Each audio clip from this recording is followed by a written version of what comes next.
Israel faz primeiras incursões por terra na faixa de Gaza e não aceita cessar fogo.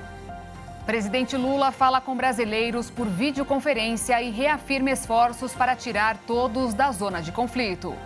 Governo do Rio anuncia descoberta de plano para matar o governador Cláudio Castro. Centenas de policiais ainda procuram homem que provocou pelo menos 18 mortes em Maine, nos Estados Unidos.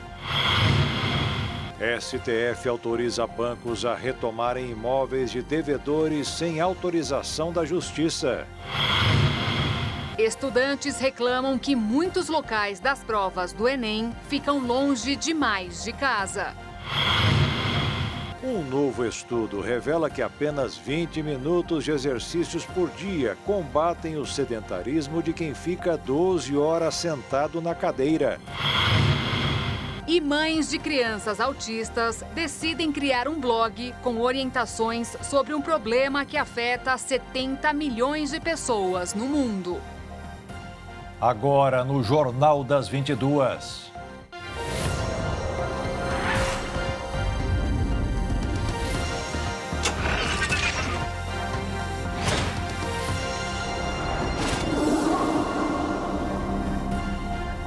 Olá, boa noite. Boa noite.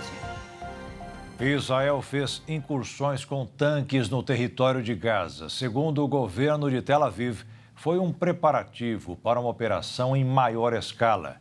O país negou o pedido de cessar fogo com o Hamas e afirmou que matou 5 lideranças do grupo terrorista que fez os primeiros disparos desta guerra no dia 7 de outubro.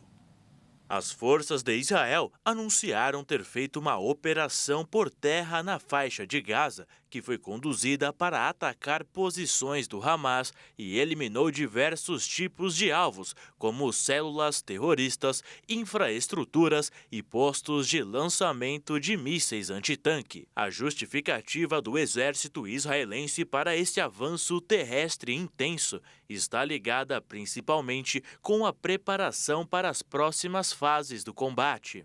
Seguindo as estratégias traçadas pelo Ministério da Defesa de Israel, os soldados deixaram a área após os ataques e voltaram para o território do Estado judaico. O retorno dá indícios de que os combatentes israelenses voltem a utilizar os ataques aéreos para minar os terroristas do Hamas, para assim depois se utilizarem dos avanços terrestres para tentar dominar outras áreas do enclave. Como resultado do primeiro dia mais violento do conflito, as forças de defesa de Israel afirmaram que durante a incursão, eles eliminaram terroristas e neutralizaram ameaças. Os avanços por terra, de acordo com o próprio exército israelense, têm como objetivo resgatar os reféns que estão nas mãos dos terroristas. Em uma nova atualização, 224 pessoas estão sendo mantidas presas sob domínio do Hamas. Os números, por sua vez, ainda são incertos. O porta-voz das brigadas Al-Qassam,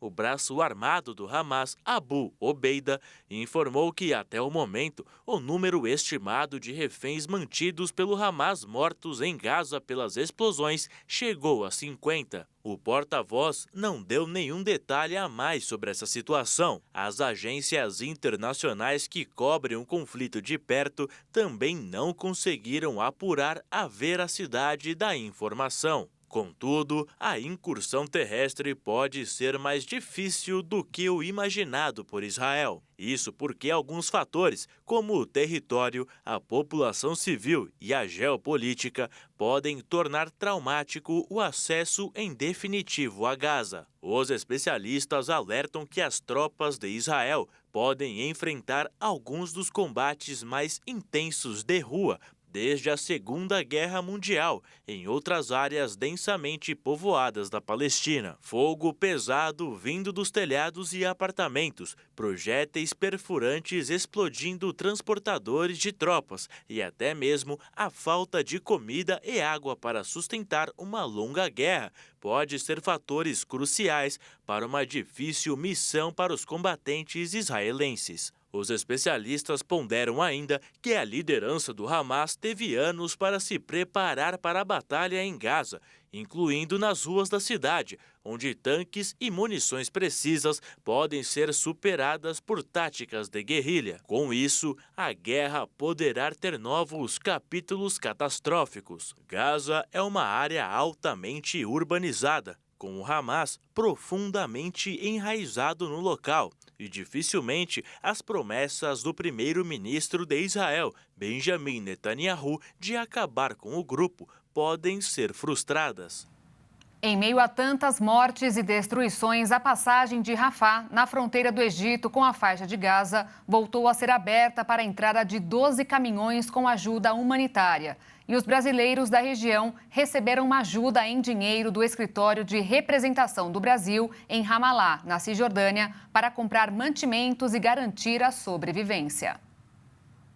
Os repasses chegaram em boa hora, já que essa semana a Agência das Nações Unidas para os Refugiados Palestinos informou que pode suspender sua ajuda humanitária na região por falta de combustível. A agência é responsável pela distribuição de água e alimentos. Segundo o Escritório do Brasil na Cisjordânia, as famílias brasileiras que vivem na faixa de Gaza puderam fazer compras em lojas da região. Porém, não existe lugar algum para armazenar os alimentos perecíveis, por conta da falta de energia. De acordo com os brasileiros que moram na região, a ajuda da representação brasileira foi fundamental para a compra de farinha, óleo, azeite, feijão, arroz, verduras, queijo e shampoo. Até a última atualização da embaixada, 32 pessoas aguardavam a repatriação junto ao Brasil. Desse número,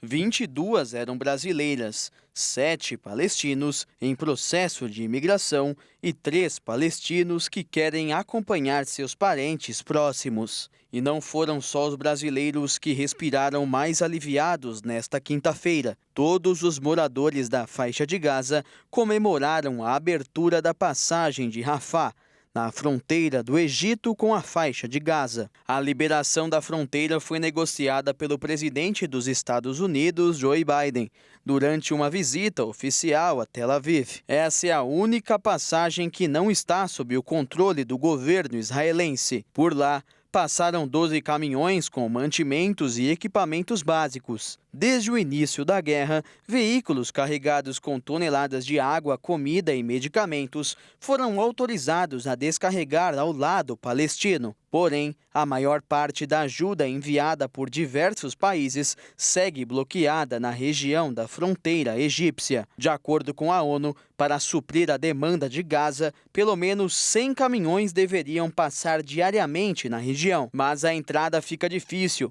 pois Israel não está permitindo a entrada de combustível por temer que os terroristas do Hamas desviem o recurso. O brasileiro Hassan Said Rabi, que integra o grupo que tenta deixar a faixa de Gaza, disse que o presidente Lula está fazendo o máximo possível para retirar ele, os familiares e todos os outros cidadãos que continuam isolados na região do conflito. O presidente tem conversado com representantes de vários países e com os brasileiros em videoconferência.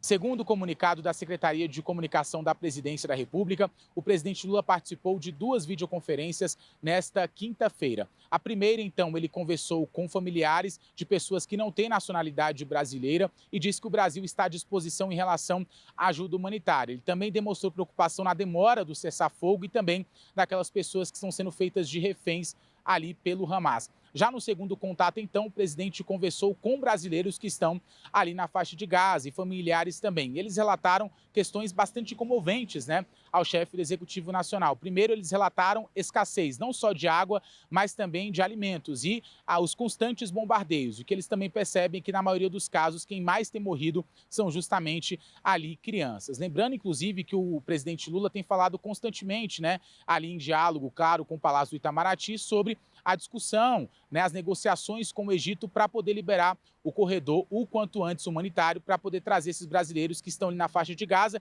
e alguns até mesmo que já conseguiram sair. Um detalhe, esses brasileiros que conversaram hoje com o presidente disseram que estão aguardando a ajuda o quanto antes e querem deixar o país ali por conta desse conflito assim que for possível, então, o envio de uma ajuda, o envio de um resgate. Quem participou hoje dessa reunião, então, com o presidente da República ao lado ali durante essa videoconferência foi o assessor especial da Presidência da República de Assuntos Internacionais para Assuntos Internacionais, o ex-ministro Celso Amorim, e também ali a assessora especial do presidente Clara Ante, além do líder do governo lá no Senado Federal, Jacques Wagner. A gente segue acompanhando, a gente lembra, que o governo brasileiro, juntamente com a FAB, enviou diversos ali aviões para poder resgatar brasileiros, mas agora encontra essa dificuldade daqueles que estão na faixa de Gaza, conseguiram deixar, mas porque depende de fato então da abertura desse corredor humano aí por parte do governo do Egito, tem que chegar no consenso e por enquanto não tem, mas as negociações envolvendo aí os dois países, elas são constantes. Diante de mais uma tentativa frustrada do Conselho de Segurança da Organização das Nações Unidas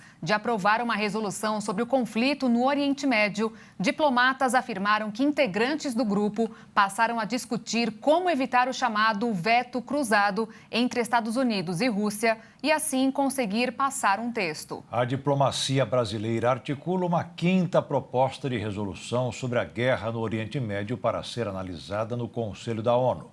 A nova resolução é articulada após os vetos a 4 propostas anteriores.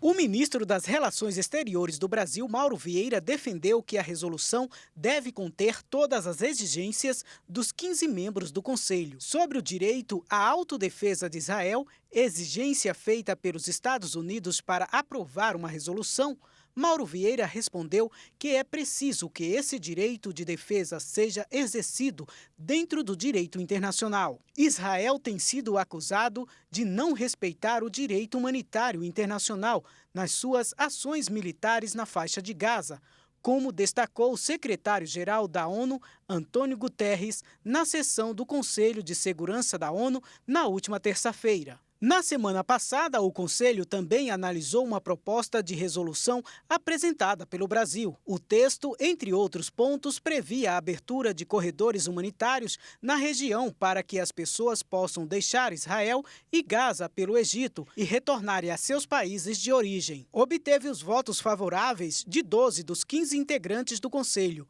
mas os Estados Unidos utilizaram o poder de veto e barraram a resolução. Diante dos vetos mais recentes, diplomatas disseram que a estratégia a partir de agora será focar as negociações de um texto com Estados Unidos e Rússia para que uma nova votação, um país não vete o texto apoiado pelo outro, evitando o chamado veto cruzado. Ao todo, o Conselho de Segurança da ONU é formado por 15 membros, mas somente 5 ocupam os chamados assentos permanentes e, com isso, têm direito a poder de veto. São eles Estados Unidos, Rússia, China, França e Reino Unido. Os outros 10 países integram o Conselho de forma temporária e, por isso, não têm direito a veto. Além do Brasil, integram este grupo atualmente, entre outros, Japão, Suíça, Emirados Árabes Unidos, Equador e Moçambique. O Brasil assumiu neste mês a presidência temporária do Conselho de Segurança da ONU. Quando o país passou a comandar o grupo, o conflito entre Israel e Hamas ainda não havia começado. O objetivo naquele momento era discutir situações de países como Colômbia e Iêmen, além das missões de paz na Síria, na Líbia, no Haiti e na República Centro-Africana. Desde o início do conflito, diplomatas brasileiros, entre eles o ministro das Relações Exteriores, Mauro Vieira, e o embaixador do Brasil na ONU, Sérgio Danesi, tentaram articular junto aos outros integrantes do grupo a aprovação de alguma medida para tentar, principalmente, um cessar-fogo na região e a abertura de corredores humanitários. O Brasil deixará o comando do grupo no próximo dia 31. A partir de novembro, a China presidirá o Conselho de Segurança da ONU.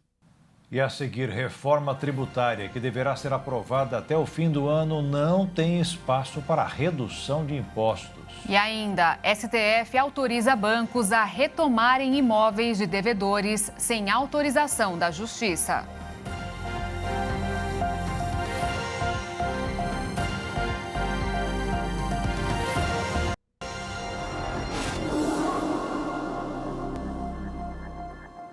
O projeto de reforma tributária que está no Senado não prevê a redução de impostos. A matéria tem várias mudanças que deverão, no mínimo, reduzir a burocracia do sistema brasileiro. O texto apresentado pelo relator Eduardo Braga deverá ser colocado em votação pelo presidente do Senado, Rodrigo Pacheco, até o fim do ano.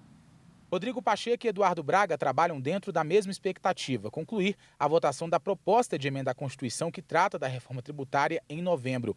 Pelo texto apresentado nesta quarta-feira, nesta primeira fase da reforma tributária, o foco são os impostos sobre o consumo, mas alguns tributos sobre patrimônio também foram incluídos.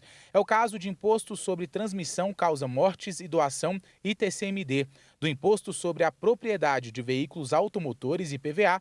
No caso do IPTU, por exemplo, que atualmente é cobrado pelo município, incidido sobre o metro quadrado em processo que depende de aprovação de projeto de lei para que sejam feitas alterações e cobranças e valores, a proposta que tramita no Senado prevê que a base de cálculo do imposto vai ser definida pelo Executivo por meio de decreto com base em critérios previstos em lei municipal.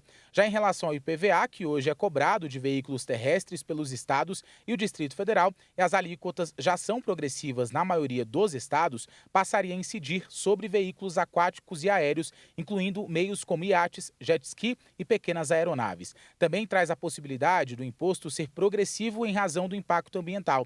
Apenas ficam excluídos da tributação as aeronaves certificadas para prestação de serviços aéreos a terceiros, embarcações de empresas que atuem no serviço de transporte aquaviário ou de pessoa física ou jurídica usadas na pesca, além de plataformas que se movem na água por meios próprios. Na prática, a reforma tributária tem o objetivo de simplificar o complexo sistema de impostos no Brasil. Mas como o país tem uma dívida pública alta, precisa manter gastos sociais, como em saúde, educação, transferência de renda e retomar investimentos em obras de infraestrutura, não há espaço na avaliação do governo e de parlamentares para reduzir a carga tributária brasileira. Uma das alternativas propostas pela reforma é a tributação simplificada, ou seja, não haverá mais distinção entre produtos e serviços. Assim, 5 impostos serão unificados no Imposto sobre Valor Agregado, o IVA, como acontece na maior parte dos países. Nesse caso, o IVA será repartido em 2. O Imposto Federal se chamará Contribuição sobre Bens e Serviços, CBS, e vai unificar os tributos PIS, COFINS e IPI. Já o Imposto Estadual vai se chamar Imposto sobre Bens e Serviços, IBS, e vai reunir o ICMS, que é o estadual, e o ISS, o Imposto Municipal. Mas, para esse especialista, o Senado está desconfigurando o que foi proposto pelo governo e aprovado em julho pela Câmara. Aumentou o número de produtos que terão exceções, né? Então, isso realmente vai comprometer o volume de arrecadação, é muita exceção. Então, já preocupa bastante, porque os outros artigos também vão querer desconto, os outros profissionais também. Então, acredito eu que vai demorar algum tempo ainda para esse debate e aprovação no Senado, para que possa voltar para a Câmara e depois ir para a sanção presidencial. O imposto estadual pago sobre combustíveis vai aumentar. O CONFAS publicou hoje no Diário Oficial uma alta do ICMS a partir de fevereiro do ano que vem. Sobre o litro de óleo diesel, o consumidor vai pagar 12 centavos a mais, da gasolina 15 centavos e a cada quilo de gás de cozinha 16 centavos. É bom esclarecer que se a reforma tributária apresentada ontem for aprovada até dezembro, só começará a valer a partir de 2026. Portanto, não afeta o que foi decidido sobre os combustíveis. O Supremo Tribunal Federal decidiu hoje que os bancos vão poder tomar os imóveis das pessoas que estiverem inadimplentes sem precisar ir à justiça. A medida vale quando o bem é dado como garantia do financiamento. Entre os 7 ministros que seguiram pela constitucionalidade do procedimento junto ao relator ministro Luiz Fux estão Cristiano Zanin, Alexandre de Moraes, Dias Toffoli e Gilmar Mendes. Fux citou impactos sociais e econômicos de eventual derrubada do dispositivo que garante o leilão do imóvel sem passar pelo judiciário, alegando que poderia significar um retrocesso ao cenário de insegurança jurídica que culminou na grave crise habitacional enfrentada pelo país antes da criação da lei. Já o ministro Edson Fachin e a ministra do STF, Carmen Lúcia, divergiram, alegando que o procedimento é inconstitucional. A regra discutida pela Corte está em uma lei de 1997, em que a pessoa que contrata o financiamento tem o direito da posse enquanto estiver pagando as prestações. Em caso de inadimplência, seguidas algumas regras, o banco pode retomar o imóvel e submetê-lo diretamente a leilão, sem passar pela justiça. Os contratos do sistema financeiro e imobiliário têm juros fixados de acordo com os riscos de inadimplência e a possibilidade dos bancos reaverem os imóveis em caso de atraso no pagamento. O indicador, que é uma prévia da inflação oficial do país, ficou em 0,21% em outubro. Desacelerou em relação a setembro, quando o IPCA 15 foi de 0,35%. O resultado reforça a previsão de que, na reunião da semana que vem, o Banco Central vai promover uma nova baixa na taxa básica de juros. O preço das passagens aéreas foi o item com maior peso para a alta. O IBGE informou que, no acumulado em 12 meses, o índice de 5,05% ultrapassou o limite da meta para este ano. A economia dos Estados Unidos cresceu 4,9% no terceiro trimestre do ano, mais que o dobro do período anterior. Apesar da taxa de juros continuar alta, o aumento do PIB superou as expectativas de todos os economistas e foi puxado principalmente pelo aumento do consumo das famílias, que guardaram menos dinheiro na poupança e foram às compras.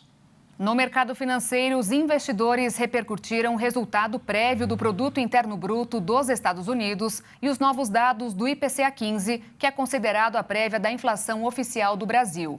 Com isso, o dólar fechou em queda de 0,23%, encerrando em R$ 4,98 na venda. A Bolsa de Valores fechou em forte alta de 1,73% aos 114.777 pontos. Em 2 anos de pandemia, foram abertas mais de 500 mil empresas. Segundo o IBGE, em 2021, o país bateu o recorde de companhias em atividade.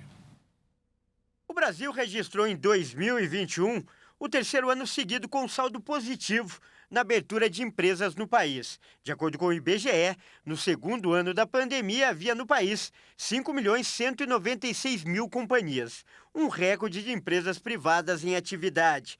Destas, 2.748.000 eram de pequeno porte. Juntas, as grandes e pequenas empresas empregavam 41.700.000 trabalhadores. Ainda de acordo com o levantamento Demografia das Empresas e Estatísticas de Empreendedorismo, nos 2 primeiros anos da pandemia de Covid-19, 2020 e 2021, o Brasil registrou a abertura líquida de mais de 512.000 empresas privadas. Destas, 439.000 empresas eram de pequeno porte. Em 2021, 926.000 empresas entraram no mercado e outras 606.000 saíram, sobrando um saldo final de 320.000 empresas. Em 2020, o saldo positivo foi de 192.000.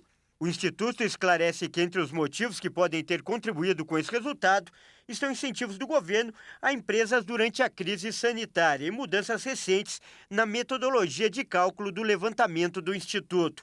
Outro fator que pode ter contribuído para o resultado é o movimento de abertura de empresas por parte de profissionais que perderam seus empregos e se tornaram empreendedores. A seca prolongada nos rios da Amazônia tem castigado de maneira intensa os moradores da região.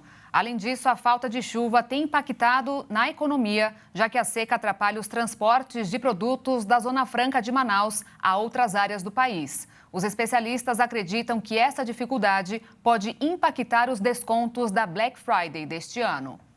Com a estiagem que continua castigando a Amazônia, os níveis dos rios diminuíram significativamente, o que torna mais difícil ou até mesmo impossível embarcações de grande porte, como barcaças, transportarem produtos para dentro e fora do polo. Como resultado, podem ocorrer atrasos no transporte, além da cobrança de custos adicionais. Mas não só do hidroviário o transporte é feito. Existem outras formas como o rodoviário. Contudo, o preço é ainda mais elevado, o que pode ser repassado para o consumidor. Em especial agora, já que a Black Friday, uma das datas mais marcantes de descontos, está próxima. A Zona Franca de Manaus fabrica diversos produtos queridinhos do público nessa data, como eletrodomésticos, televisões, celulares e computadores. Mas antes de criar dúvidas com relação aos descontos, os especialistas acreditam que a maior parte dos produtos que devem ser vendidos na Black Friday já foram comprados pelos varejistas e que parte significativa deles já está em posse das transportadoras ou em depósitos. Desde a sua estreia no Brasil em 2011, a Black Friday tem crescido ano após ano. E isso se deve a uma série de fatores, como, por exemplo, a criação de um novo hábito de consumo da população brasileira e um dos principais, a antecipação de compras dos produtos que são vendidos no Natal. Essa pode ser a primeira vez em que a seca deve afetar o fluxo para o varejo, mas, segundo os especialistas de mercado, não deve haver a possibilidade de desabastecimento de produtos. E a seguir, estudantes reclamam que muitos locais das provas do Enem ficam longe demais de casa. E ainda, centenas de policiais ainda procuram um homem que provocou pelo menos 18 mortes em Maine, nos Estados Unidos.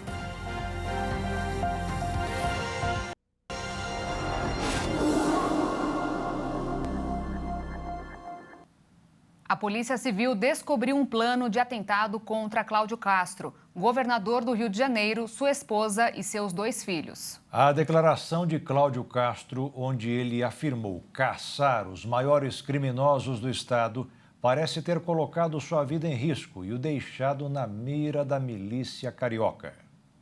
Esses 3 criminosos, e eu vou nomeá-los aqui, Zinho, Tandera e Abelha, nós não descansaremos enquanto não prendermos eles e todos aqueles que os circundam, porque criminoso no Rio de Janeiro não tem vez. A Polícia Civil não deu outras informações de como o atentado contra a vida do governador aconteceria. Mais detalhes estão sob investigação para que os autores sejam identificados e punidos. O criminoso morreu após confronto armado com policiais, onde foi gravemente baleado. Em protesto à morte de Faustão, 35 ônibus foram incendiados nesta semana na cidade do Rio de Janeiro, levando caos para a população e ocasionando suspensão de aulas. Na quarta-feira, Cláudio Castro defendeu o endurecimento das penas para combater a criminalidade, o tráfico de drogas e a milícia no estado e classificou a morte de Faustão como um duro golpe na maior milícia da Zona Oeste. Nos próximos dias, o presidente Lula anunciará um pacote de medidas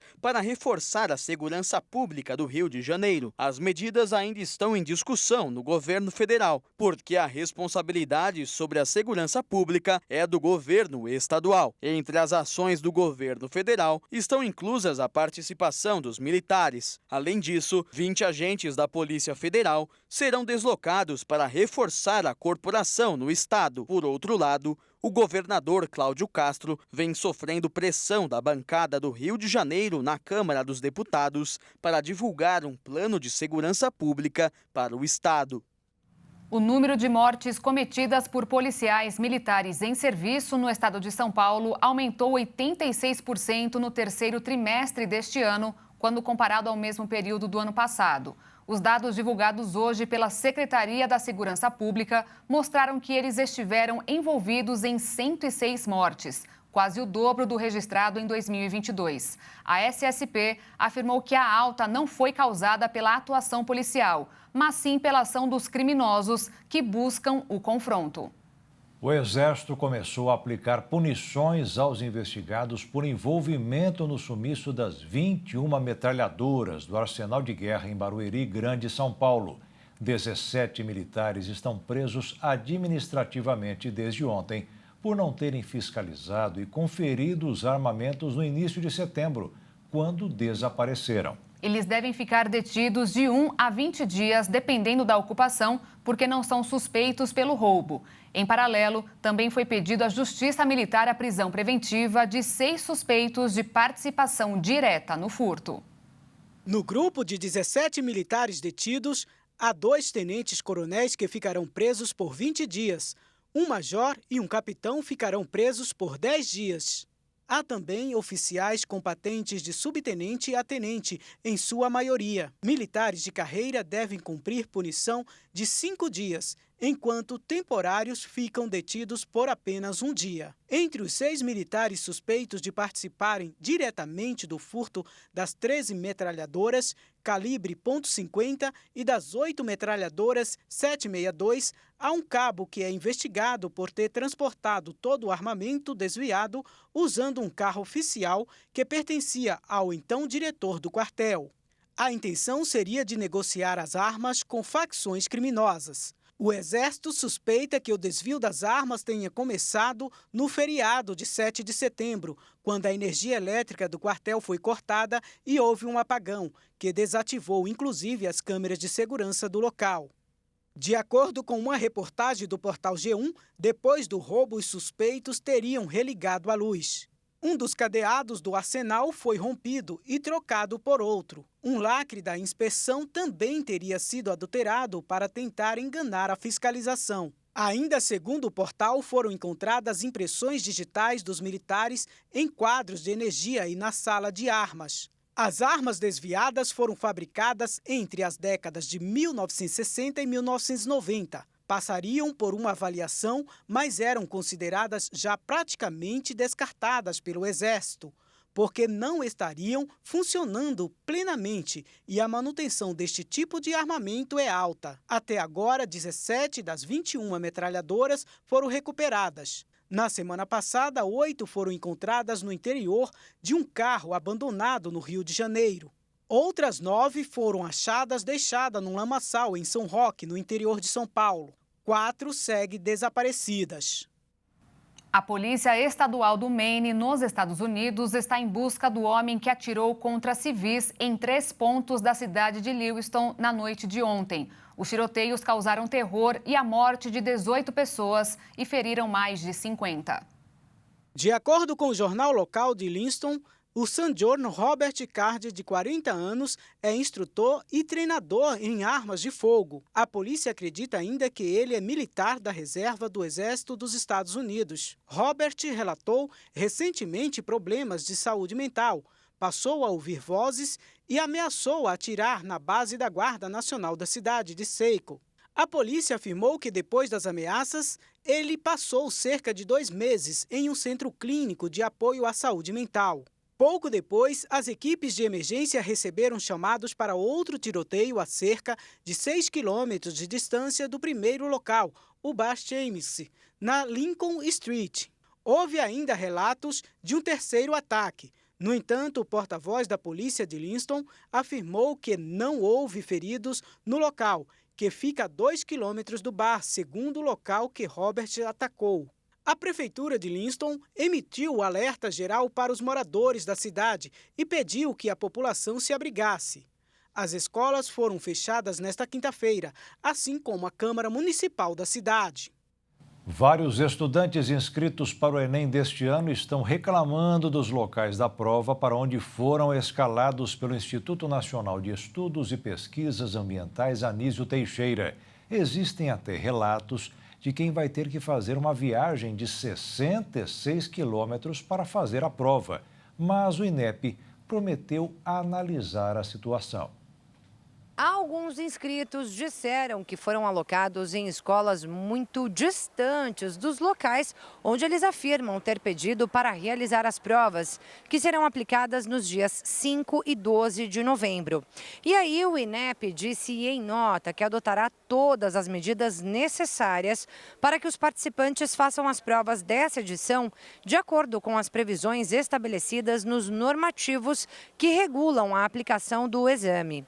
O texto texto diz ainda que, caso todas as informações tenham sido declaradas corretamente pelo candidato, o local de prova deve ficar, no máximo, a 30 quilômetros da residência do inscrito. Isso quando o município de prova do participante for o mesmo que o seu município de residência.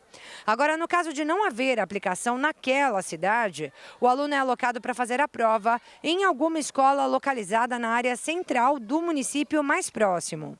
Outra informação importante sobre o Enem vai agora para quem precisa de declaração de comparecimento, no caso da pessoa precisar faltar do trabalho, por exemplo, para poder fazer a prova. O INEP informou que esse documento deve ser impresso pelo candidato e levado no dia da prova dentro de um envelope para que seja assinado pelo chefe da sala no local do exame. Só com essa assinatura é que o documento tem validade. Essa declaração de comparecimento do Exame Nacional do Ensino Médio fica disponível para impressão na página do participante, que é acessada por meio de CPF e senha. A aplicação do Enem 2023 seguirá o horário de Brasília nos 2 dias de provas, com abertura dos portões ao meio-dia e fechamento às 13 horas em ponto. Portanto, é preciso ficar bastante atento para não se atrasar. Em 2023, o Enem recebeu cerca de 3.900.000 inscrições, número 13% maior do que o registrado no ano passado. A terceira edição do Feirão Serasa Limpa Nome começará nesta próxima segunda-feira. O evento promete ofertas com descontos de até 99% das dívidas. Todas as negociações acontecerão de forma online e vão durar até o próximo dia 30 de novembro. Serão mais de 500 milhões de ofertas disponíveis, com possibilidade de pagamento via Pix, para que o consumidor saia com o nome limpo na hora. E para participar, basta baixar o aplicativo da Serasa em seu celular e aguardar o tão esperado dia. O uso das stablecoins tiveram um crescimento significativo, segundo o levantamento da Receita Federal.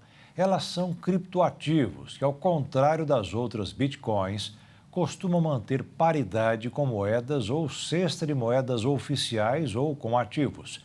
Então, além de garantirem mais estabilidade, as stablecoins ampliam as possibilidades de uso, servindo inclusive para pagamentos. Essa mudança de comportamento chama a atenção da Receita porque pode refletir significativamente no cenário tributário e regulatório das criptomoedas no país. Após a passagem destruidora do furacão Otis, o governo mexicano precisou trazer novas atualizações sobre o número de mortes e o impacto do efeito climático. Segundo informações, o fenômeno que atingiu a costa do Pacífico do México causou a morte de pelo menos 27 pessoas. Além disso, 4 seguem desaparecidas, sendo 3 militares da Marinha do país. O ciclone de categoria 5, a mais alta da escala, atingiu a cidade turística de Acapulco na madrugada da última terça-feira, com ventos de até 270 quilômetros por hora. O presidente mexicano Andrés Manuel López Obrador lamentou as mortes e informou que o ciclone foi o mais poderoso a atingir a região. As autoridades mexicanas afirmam que 390 mil habitantes da cidade ainda sofrem com o corte de energia. Obrador ainda anunciou uma ponte aérea entre a cidade do México e Acapulco para auxiliar a região, incluindo alimentos à população atingida. 5 prefeituras do estado do Amazonas gastaram quase 3 milhões de reais com cachês de estrelas do forró e do piseiro. Os shows foram contratados para os municípios de Tabatinga, Novo Aripuanã, Itacoatira, Manacapuru e Nova Olinda do Norte. Todos em situação de emergência. O Amazonas enfrenta uma seca histórica que, além de diminuir o nível dos rios, facilita as queimadas na floresta. Mais de 600 mil moradores do estado sofrem com o fenômeno. Não há ilegalidade nas negociações, mas os gastos aconteceram no momento em que as cidades precisam de recursos para combater os efeitos da estiagem. A passagem de uma frente fria mudou o cenário do Rio de Janeiro nesta quinta-feira. O dia simplesmente virou noite e, pela previsão, vai continuar assim. Fortes chuvas chegaram no Rio na manhã desta quinta-feira. As nuvens carregadas cobriram completamente o céu da capital e da Baixada Fluminense por volta das 6 horas da manhã. Em menos de uma hora, 37 bolsões d'água foram registrados e a cidade entrou em estágio de mobilização. Além dos alagamentos, 5 quedas de árvores foram contabilizadas na Cidade Nova, Laranjeiras, Vila Valqueire, Pechincha e Bento Ribeiro. A Defesa Civil também foi acionada para uma queda de estrutura na Avenida Monsenhor Félix, em Vaz Lobo. O tempo mudou por causa da passagem de uma frente fria e o céu deve permanecer nublado até o próximo sábado, quando as temperaturas voltam a aumentar. E veja a seguir, novo estudo revela que apenas 20 minutos de exercícios por dia compensam o sedentarismo de quem fica 12 horas sentado na cadeira. E veja também, mães de crianças autistas decidem criar um blog com orientações sobre um problema que atinge 70 milhões de pessoas no mundo.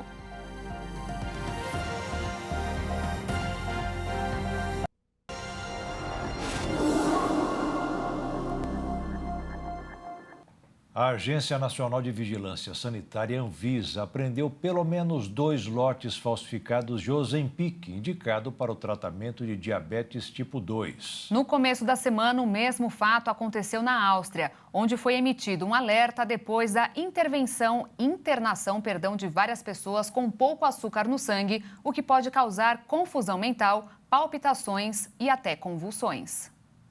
Em território europeu, os relatos são de manipulação ilegal da substância e de utilização de formatos não autorizados, como implantes. Aqui no país, o medicamento ficou popular pelo uso para perda de peso.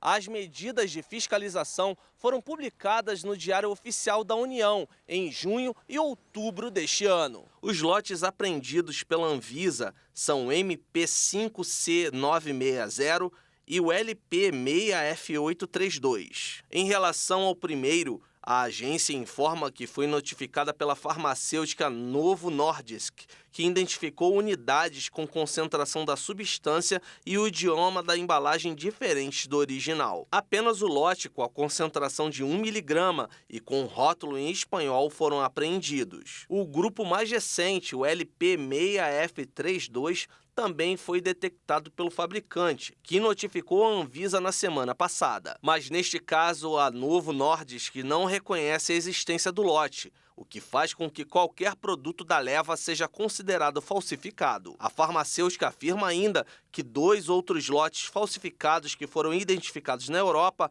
o MP5E511 e o MP5G866, não foram detectados no Brasil. O endocrinologista Tiago Limoli orienta a população para que busque sempre a orientação de um profissional de saúde habilitado. A nossa recomendação, e da Sociedade Brasileira de Endocrinologia e Metabologia, a ABESO também, né? Então, são os órgãos que regulam e são profissionais sérios que tratam sobrepeso e obesidade. A gente recomenda que, se o paciente tem um interesse em fazer um acompanhamento fazer um tratamento para ter um emagrecimento, que acompanhe um médico credenciado. Vale sempre lembrar que para emagrecimento, para cuidar da sua saúde, não é especificamente um sinônimo do uso de uma medicação, né? São muitos aspectos que estão à frente, né, de um tratamento e que são muito seguros, que todos sabemos e que devemos praticar. Bons hábitos de vida, prática de atividade física e dieta saudável vem antes de qualquer tratamento medicamentoso. Outra substância que tem registros de uso ilegal no Brasil é a semaglutida, de mesmo princípio ativo do Ozempic. A Agência Nacional de Vigilância Sanitária vai abrir uma consulta pública ainda neste ano sobre cigarros eletrônicos. A medida é parte do processo de revisão das decisões da agência sobre os dispositivos. Paralelamente, um projeto de lei para a regulamentação de cigarros eletrônicos foi apresentado no Senado. Defensores do produto afirmam que proibir o uso aumenta o risco de consumo, por isso pedem a regulamentação. Já os contrários à medida argumentam que o cigarro eletrônico aumenta o risco de a pessoa experimentar um cigarro comum e ressaltam os prejuízos à saúde. Porém, os trabalhos realizados no Senado não vão acelerar o prazo da análise feita pela agência. Antônio Barra Torres, presidente da Anvisa, disse que as ações acontecem, mas elas não podem influenciar o trabalho que é pautado na ciência, pois há exemplos de quanto é importante resistir às pressões não pautadas na ciência. Torres ressaltou que os cigarros eletrônicos são proibidos no Brasil desde 2009 e o que a agência está fazendo é revisar, atualizar seus próprios atos. A deliberação mais recente da agência é de julho de 2022. Em votação unânime, a diretoria do órgão decidiu manter a proibição da venda dos produtos. Fazer de 20 a 25 minutos de atividade física moderada todos os dias pode ser suficiente para compensar o aumento do risco de morte associado a um estilo de vida altamente sedentário. A conclusão é de um estudo feito por pesquisadores da Noruega, Dinamarca e Estados Unidos.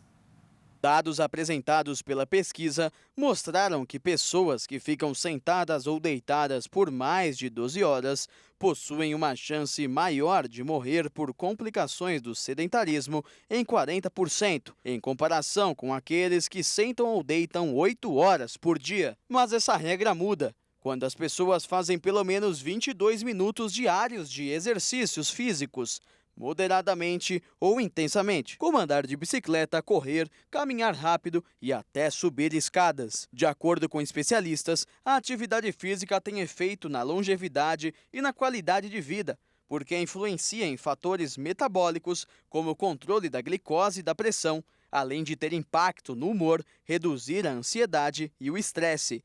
Além de ajudar na qualidade do sono, os exercícios físicos também melhoram a circulação e ajudam a reduzir a chance da pessoa desenvolver doenças cardiovasculares, como a hipertensão arterial ou diabetes, que não deixa de ser um grande fator de risco para o entupimento de artérias. Para chegar aos resultados, os idealizadores do estudo reuniram dados de pelo menos 12 mil pessoas com 50 anos de idade. Durante o período de testes, elas foram monitoradas em pelo menos 4 dias por semana, 10 horas diárias.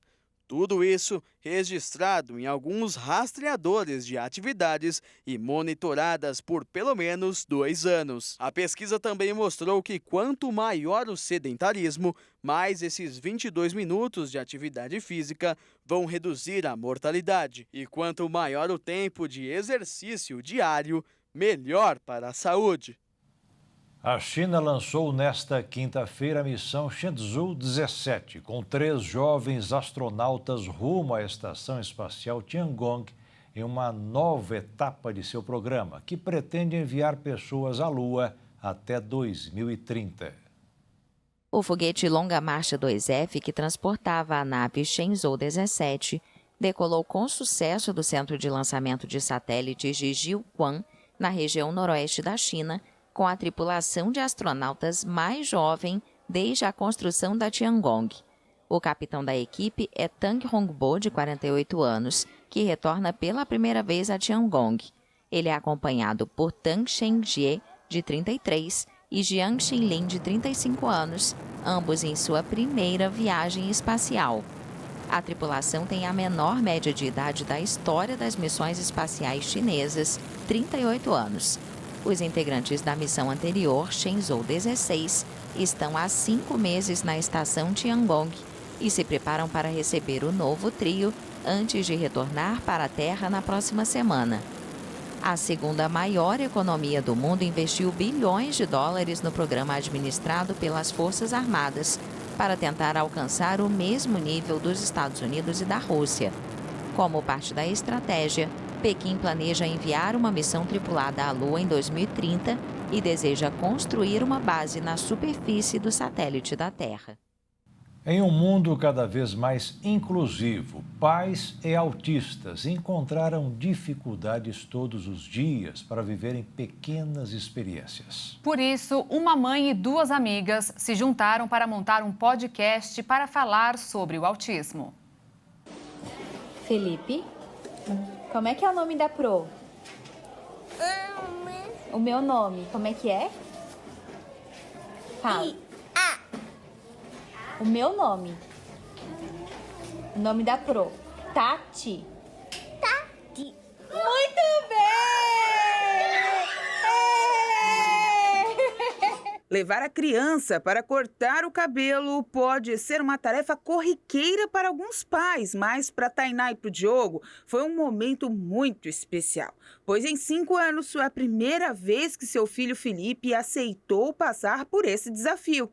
É desafio mesmo. O Felipe é autista e, com a ajuda do irmão Arthur, essa, como tantas outras tarefas simples, se tornaram um momento de comemoração e felicidade.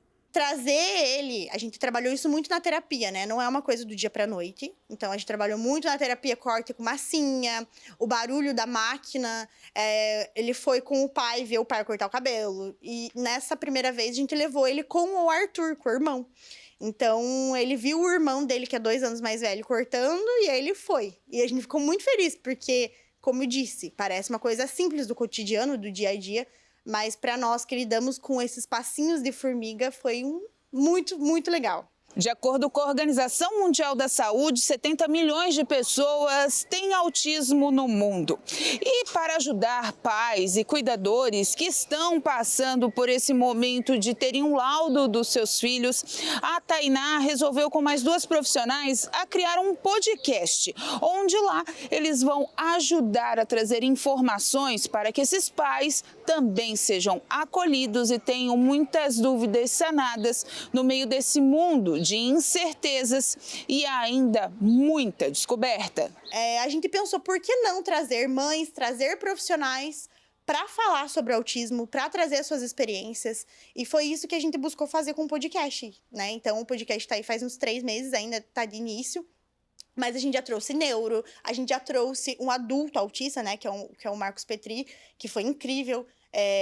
Também eu levo ali os meus relatos, as meninas trazem o relato delas de dentro de consultório. Então, a gente sempre compara teoria com prática, que é o que eu tô falando aqui, né? Às vezes, na teoria, tudo é muito lindo, tudo é muito fácil de resolver, mas na prática, quem faz são os pais. E esses pais estão se sentindo cada vez mais sozinhos. Sair para jantar, ir a um shopping, tudo isso é desafiador. E trazendo informação de qualidade e tentando trazer conforto para os pais, eles esperam que o mundo entenda que precisam se adaptar para essa nova geração que vem com muitos desafios, mas cheias de amor. Uma época da nossa vida evitava sair com ele, evitava levar ele nos lugares, porque tinha medo que ele tivesse uma crise. E não é no sentido de esconder, jamais. Não é isso. É que nós não sabíamos como lidar com isso internamente. A gente não entendia toda a parte psicológica por detrás daquela crise. A gente nem sabia o que era uma crise, né? Achava às vezes que era birra. E a gente já teve que lidar muito com o olhar das pessoas. Porque a gente sabe, a gente vê que as coisas estão melhorando, que estão sendo mais faladas, mas eu também vejo que é muito uma cortina de fumaça. Estão, mas será que realmente as pessoas estão dispostas, estão preparadas para lidar com eles? Eu não tenho tanta certeza assim, sabe? Provocar a sociedade para uma reflexão. Um dia especial com o som mais baixo no restaurante, identificar os cordões de síndromes invisíveis e entender o porquê deles. E tantos mais desafios estão para serem resolvidos por todos na questão dos autistas. E o Felipe, você deve estar se perguntando. Ele não participou da nossa reportagem porque a nossa presença e dos equipamentos poderiam causar ou desencadear alguma crise, por não estar acostumado conosco. Mas ele deixou aqui o seu sorriso de esperança que o mundo irá entender e aceitar melhor ele e seus amigos. O nome da Pro. Tati. Tati. Muito bem! E o Jornal das 22 termina aqui. Obrigada pela sua companhia, um ótimo fim de noite para você e nós te esperamos amanhã. Boa noite, fique na paz. Tchau.